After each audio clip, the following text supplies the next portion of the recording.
Hello everyone. So this is basically the module 1 for Mac fundamentals for new users. So the main goal for this particular module is to get comfortable with the macOS basics, and the main outcome here would be in order for the user to feel confident while navigating to the macOS, right? So now let's begin with some of the basic overview about macOS. So I again welcome you to the module 1. So before we install tools or write code, we need to understand how macOS work at a very basic level. So if you are coming from Windows or Linux, macOS might feel familiar, but it behaves very differently under the hood. So let's get started with the 3 most important UI components you would use every single day in the macOS.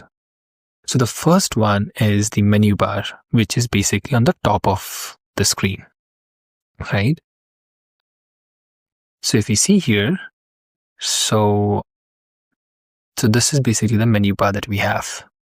So at the very top of your screen, we'll see here that is the menu bar. So unlike Windows, this menu bar is basically on a global level, not per application. So this particular menu bar we have is divided basically into 2 different sections. So the first one is on the left side and the second one is on the right side.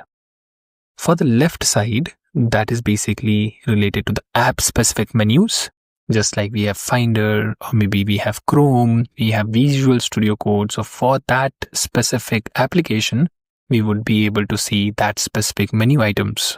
So at a moment we have Finder, so we can see like the Finder menu bar coming up.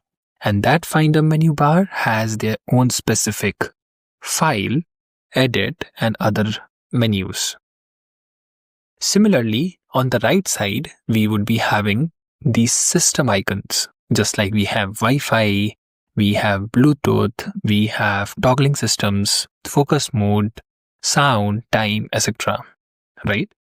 So now, menu might get changed based on the active app. So right now we have opened the Finder, so we are able to see the Finder here. But in case if it is acting as a different application, it would change. So let me open Safari here. So we see like the Safari menu items are coming up here. Similarly, for all the specific applications, we would see that specific menu items. So if you feel something is missing in the application, always check here. That is, always check here in the left side of the menu items first.